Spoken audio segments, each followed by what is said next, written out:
Bonjour à tous et bienvenue dans cette nouvelle vidéo. Aujourd'hui une vidéo top 10, un top 10 des meilleurs pilotes de la Formule 1 et on verra donc à la fin qui est pour moi le GOAT de la Formule 1. C'est parti. Alors j'ai pas vraiment de critères pour faire ce top, voilà, c'est plus de l'instinct. Alors bien évidemment que le roi d'Abu Dhabi, Nicolas Latifi, ne sera pas dans ce top pour des raisons évidentes, malgré qu'il soit le GOAT de la Formule 1 incontestable. Mais autrement, voilà, c'est vraiment plus de l'instinct. Évidemment que le nombre de titres, de victoires, tout ce qui est palmarès va compter. Mais après, pour des palmarès qui sont à peu près équivalents, c'est ma sensibilité personnelle qui va compter. Et vous serez peut-être surpris du résultat. Et on commence déjà par du lourd à la 10e place, puisqu'il s'agit de Jack Brabham. 3 titres en 59, 60 et 66. 13 pôles et 14 victoires en 126 courses. Voilà, Jack, c'était un pilote incroyable, excellent pilote. Très bon metteur au point de créer sa propre écurie et de gagner le titre avec cette même écurie. Pour moi, Jack Brabham, voilà, c'est un pilote dans l'histoire de la Formule 1, on ne peut pas passer à côté. Brabham, ça a été tellement victorieux après, même après lui, oui, Denis Hulme en 67, après il y a eu Nelson Piquet en 83 et en 81 qui ont remporté des titres avec Brabham. C'est une marque qui a perduré pendant longtemps, qui a gagné énormément de victoires, avec Niki Lauda aussi également. Et voilà, Jack Brabham, ça a été un précurseur de l'histoire moderne de la Formule 1. Et donc pour moi, il mérite amplement cette 10e place. Et je pense que la 9e place va être une surprise pour vous, puisque j'ai choisi d'y mettre Sébastien Vettel.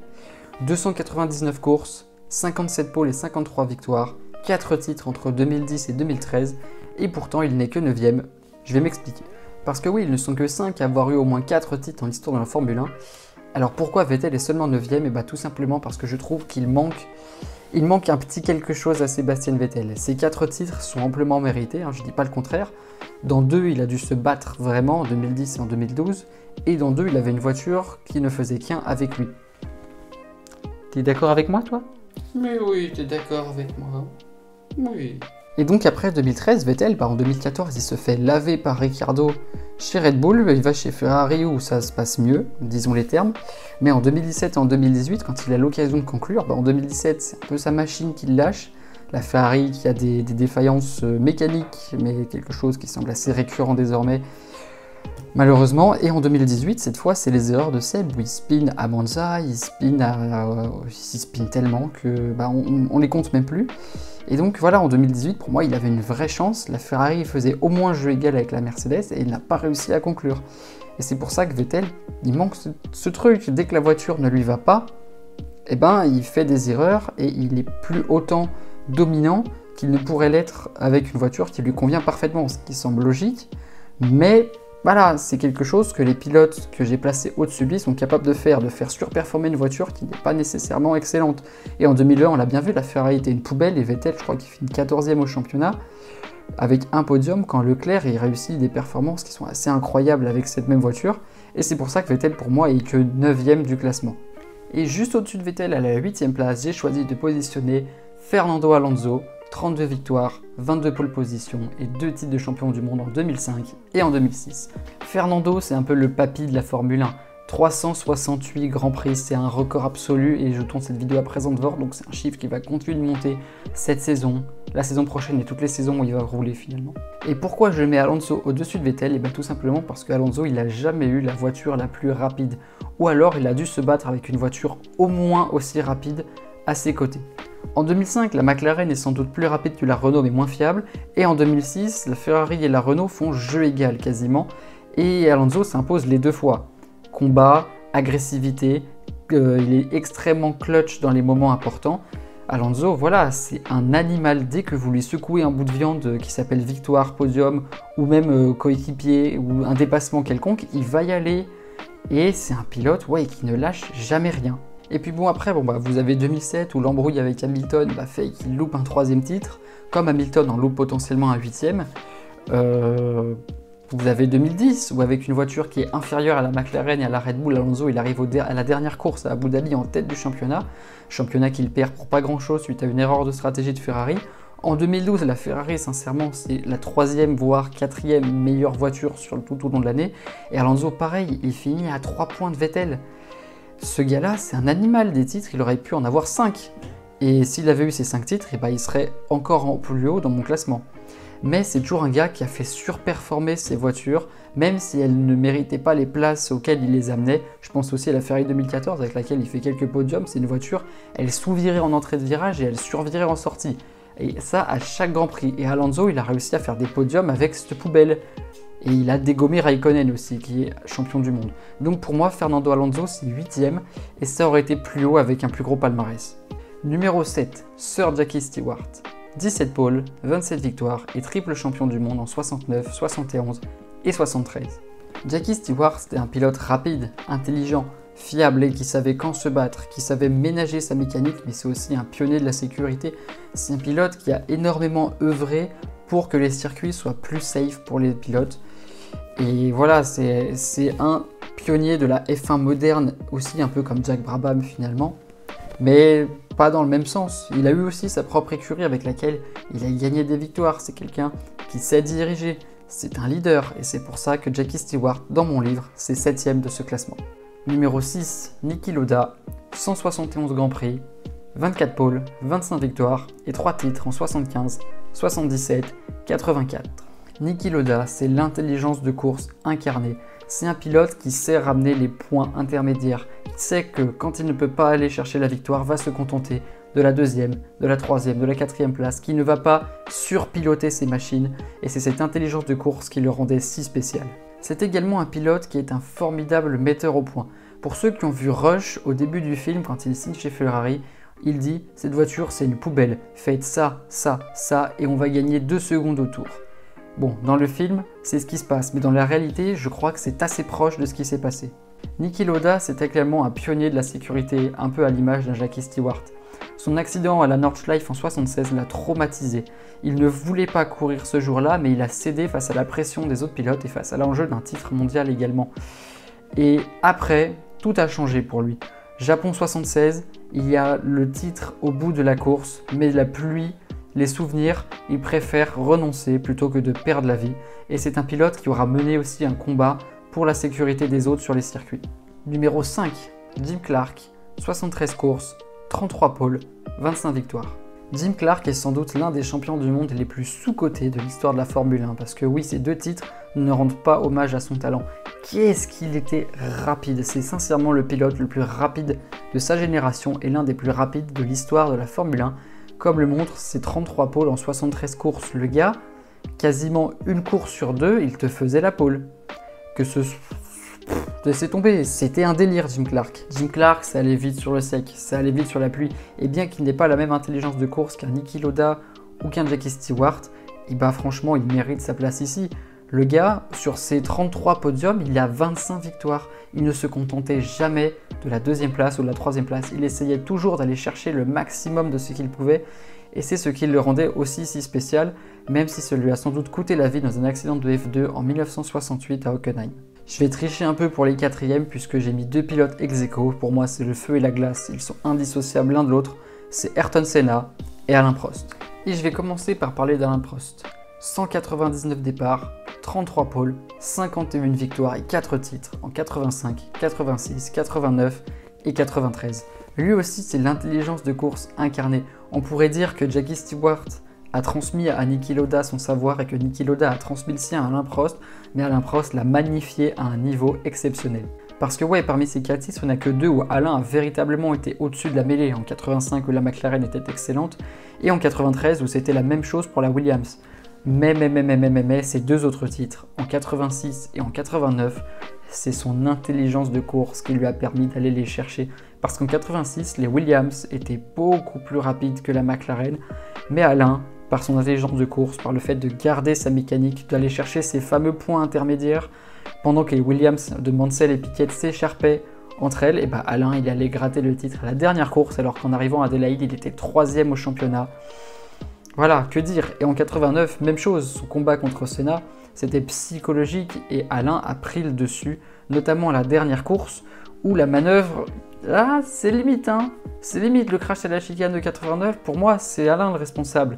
Mais, voilà, un peu de roublardise aussi, il était bon Alain, il était excellent. Et que dire de Magic Senna? 161 Grands Prix, 65 pôles, 41 victoires et 3 titres en 88, 90 et 91. Ayrton Senna, c'est le roi de la pluie, c'est le roi de la pole, mais c'est un pilote qui n'avait pas l'intelligence de course d'Alain Prost. C'est pour ça que je dis que c'est le feu et la glace. Si vous faites la combinaison des deux, vous avez le pilote ultime. Un gars qui est extrêmement rapide sur un tour, qui est fiable, qui sait piloter sous la pluie à merveille et qui a une intelligence de course qui lui permet de choisir ses moments. Et la combinaison des deux, sincèrement, c'est le GOAT. Mais il n'y a pas de combinaison des deux, sinon ce serait trop facile. Là où Prost était le professeur calculateur, Senna c'était le chien fou à qui, un peu comme Fernando Alonso, tu secoues un bout de viande devant lui et va aller le chercher, et qui était extrêmement agressif dans ses manœuvres, dans sa façon de conduire. Il y a des tours qualifs embarqués avec Senna, notamment à Monaco, c'est un bonheur à regarder. Le gars il pilote la McLaren sans direction assistée à une main dans les rues de Monaco. C'était un pilote exceptionnel et j'ai pas pu les départager. Pour moi, l'un va avec l'autre, c'est pourquoi les quatrièmes ex-aequo, ce sont Senna et Prost. Numéro 3, c'est Michael Schumacher, 68 pôles, 91 victoires et 7 titres en 94, 95, 2000, 2001, 2002, 2003 et 2004. Qu'est-ce que vous voulez que je dise? Le Kaiser rapide sur un tour, rapide en course, intelligent, gestionnaire. C'était un génie du pilotage. Et puis un peu à l'image d'un Niki Lauda, c'est un pilote qui a été capable de gagner avec des voitures radicalement différentes. La monoplace de 94, elle n'a rien à voir avec celle de 2004, 10 ans plus tard. C'est des philosophies totalement différentes et Schumacher a toujours su adapter son style de pilotage à la voiture qu'il conduisait. Pendant longtemps, il a été le pilote avec le plus de pôles et avec le plus de victoires. C'est des records qui ont été battus par Lewis Hamilton depuis. Mais il tient toujours ce record du nombre de meilleurs tours en course. 77. Le gars, il était capable d'être extrêmement clutch quand il le fallait. Il a parfois fait des dépassements au dernier tour. Je pense au Nürburgring face à Alesi en 95. Il était excellent sous la pluie également. Capable de rester en pneu sec sur une piste détrempée, comme à Spa en 95 dans son duel face à Damon Hill, où il, pourtant en pneu pluie, ne passe pas sur la piste mouillée. C'est vous dire l'intelligence de course du bonhomme. Ce qui empêche Schumacher, à mon sens, d'être encore plus haut, c'est déjà premièrement son comeback raté qui compte un petit peu pour moi entre 2010 et 2012 où il se fait fracasser la gueule par Nico Rosberg. Bon, après à 40 piges, on peut comprendre qu'il n'ait plus les mêmes réflexes qu'à 20. Et la deuxième chose qui pour moi pèse lourd dans la balance, c'est son agressivité débordante. Schumacher, c'était parfois exceptionnel à voir quand il plonge de loin et qu'il t'oblige entre guillemets à le laisser passer. Il y a une sorte d'aura autour de lui, mais il y a aussi des coups qui sont... c'est dégueulasse. Le coup de 94 à Adélaïde contre Damon Hill, ça passe, mais c'est très limite. Hein. Pour moi, on est dans l'illégalité. La FIA l'a pas vu de cette oreille, mais oulalalala, doucement. Et il a tenté le même coup face à Jacques Villeneuve en 97. Schumacher, c'était un pilote qui était prêt à tout pour gagner. Et en 97, il se fait attraper, évidemment. Mais là, c'était obvious. Ça se voyait comme le nez au milieu de la figure. Et pour moi, ouais, ce sont ces mauvais coups, ces petits coups bas qui l'empêchent d'être un peu plus haut. Numéro 2, Lewis Hamilton, 316 courses, 104 pole positions et 103 victoires avec ses 7 titres en 2008, 2014, 2015, 2017, 2018, 2019 et 2020. C'est le pilote sans doute le plus complet de l'histoire de la Formule 1. Un roi sur un tour, capable de te sortir mais des tours de qualification mais exceptionnels. Le Tour de Singapour 2018 par exemple, où l'ordinateur Mercedes prévoit que le meilleur tour c'est un 36-1 et Hamilton qui te claque un 36-0 meilleur que ce que prévoit une machine. Voilà, c'est lui la machine en fait. Des courses exceptionnelles également, Hockenheim 2018 où il remonte de la 14e place. Je pense également à Silverstone 2008 où il colle 1 minute au deuxième sur une piste détrempée. Ou même la course de son 7e sacre à Istanbul Park en 2020 où il reste sur des intermédiaires qui ressemblent plus à des slicks qu'à des intermédiaires sur une piste mouillée et glissante et où il colle 30 secondes en 30 tours à Sergio Pérez. Non, Lewis c'est trop. Mais alors, qu'est-ce qui l'empêche d'être plus haut? Parce que les 7 titres, c'est un record qu'il partage avec Schumacher. Les 104 pôles, c'est un record. Les 103 victoires, c'est un record. Ses 192 podiums à l'heure actuelle, c'est également un record. Pourquoi il n'est pas premier, Lewis? Parce que Lewis, il y a quand même une grosse part de voiture, entre guillemets, dans ses titres. Alors un peu à l'image de tous les champions, hein. Tout le monde a dû se battre avec, entre guillemets, la meilleure voiture. Mais Lewis, 2014, il se bat contre Rosberg, 2015, il se bat contre Rosberg. Oui, d'accord, 2008, il se bat contre Massa. Ok, les 3 premiers titres, mérités. Rien à dire, la voiture et le pilote font le taf. 2017 et 2018, il se bat avec Vettel et sa Ferrari, et ce sont des titres qu'il est aussi allé chercher, même si Ferrari s'est un peu sabordé toujours sur les fins de saison. Mais alors 2019-2020, ce sont des titres où il n'avait aucune concurrence. Parmi ces 7 titres, il y en a 2 où sincèrement, bon, voilà, la concurrence, c'est pas non plus délirant. Oui, je le dis, il aurait mérité la première place, mais pour moi, il y a un pilote qui est le précurseur de tout ça, au-dessus de Lewis Hamilton. Pour ceux qui connaissent l'histoire de la Formule 1, vous avez sans doute deviné qui c'est, mais avant de passer à lui, place aux mentions honorables. Et la première mention honorable revient à Alberto Ascari, double champion du monde en 52 et 53 avec Ferrari. Alberto, c'est 33 courses, 14 pôles, 13 victoires, ça vous pose déjà un peu le calibre du bonhomme. Il a même une saison où il a remporté 6 courses sur les 7 qu'on a disputées. Alors oui, on est loin des saisons actuelles, mais ça reste le meilleur ratio de victoires par course disputée sur une saison. Encore à l'heure actuelle, c'est un record qui est vieux de plus de 70 ans, c'est incroyable. Ce qui empêche Alberto d'être dans le top 10, c'est le fait qu'il se soit tué en essai privé à Monza en 55. On n'a jamais pu voir son potentiel dans une machine qui n'était pas la meilleure, puisque la Ferrari en 52 et 53, c'était clairement la meilleure voiture. Et moi, j'aurais voulu voir Alberto dans une voiture qui était plus inférieure, le voir se battre un peu plus. Et c'est pour ça qu'il reste aux portes du top 10. Également aux portes du top 10, Mika Häkkinen, 165 courses, 26 pôles et 20 victoires, 2 titres en 98 et 99. Ça allait vite, Mika. Mika Häkkinen, ça allait très vite. Et sa carrière aurait pu s'arrêter avant même ces 2 titres. En 95, il est victime d'un terrible accident à Adélaïde, où on est obligé de lui faire une trachéotomie sur la piste. Voilà, il aurait pu vraiment y rester. Et Mika, en fait, ce qui l'empêche de rentrer dans le top 10, c'est son palmarès qui est un peu réduit, puisqu'il a gagné le titre lors des 2 occasions qu'il a eues, en 98 et 99. Il aurait pu en 2000 aussi. Mais Schumacher a remporté la bataille en 2000 et après Mika il a complètement disparu des radars, une saison 2001 anonyme et puis retraite. Voilà, enfin année sabbatique qui s'est transformée en retraite. Mika Häkkinen, j'aurais aimé le voir plus se battre, avoir plus de résilience dans le combat, même si la résilience est déjà exceptionnelle quand tu sais que tu as failli mourir sur la piste, de remonter dans une voiture, voilà, ça c'est déjà un exploit. Mais j'aurais voulu le voir se battre plus longtemps en Formule 1. Un autre pilote qui aurait mérité d'être dans le top 10, c'est Nigel Mansell. 187 courses, 32 pôles, 31 victoires et un titre en 92. Mansell, ça pourrait être 4 titres de champion et ce serait pas démérité. En 86, il passe tout proche. Il arrive en tête à la dernière course face à Piquet et Prost. Et alors qu'il mène le Grand Prix, il crève parce qu'il a trop tapé dans ses pneus en voulant suivre un gars qui n'était pas un danger pour lui. En 87, son intelligence de course lui fait encore défaut face à Nelson Piquet. Et en 91, même chose, la Williams en deuxième partie de saison est supérieure à la McLaren, mais à la dernière course à Suzuka, alors qu'il a encore une chance de s'imposer. Non, l'avant-dernière course à Suzuka, et il spin dans un duel avec Senna. Mansell, oui, c'est son intelligence de course qui lui fait défaut, malheureusement. C'est un pilote qui n'était pas bon metteur au point, mais par contre, vous lui filez une voiture réglée par quelqu'un d'autre, il ira vite dedans, quoi qu'il arrive. C'est un gars qui va tirer le maximum d'une voiture qu'il n'aura pas réglée. Il y a même une fois où Piquet lui a filé le mulet que lui avait réglé, et vous savez quoi, Mansell, il a gagné la course devant Piquet, dans une voiture qu'il n'a pas réglée. Voilà, c'est un pilote, Mansell, t'as envie de l'aimer, mais tu peux pas le mettre plus haut dans le top 10, ou tu peux même pas le mettre dans le top 10 pour moi, parce que c'est un peu un voleur. Voilà, Mansell, c'est un peu l'escroc. Par contre, en 92, là où la Williams a été exceptionnelle, Mansell, il a fait 14 pôles dans la saison. C'était Mansell, il a eu le record de pôles sur une saison pendant longtemps avant que Vettel vienne le taper, et peut-être Verstappen cette année. Mais voilà, Mansell, ça reste aux portes du top 10 malheureusement. Autre pilote aux portes du top 10, c'est Nelson Piquet. Et le premier argument, c'est que je l'aime pas en fait. Les petites phrases racistes sur Lewis Hamilton, les petits commentaires assassins contre Senna, contre Prost, contre même son propre coéquipier Mansell. Piquet, c'est un animal politique, mais c'est pire qu'un Alonso ou qu'un Prost à leur époque.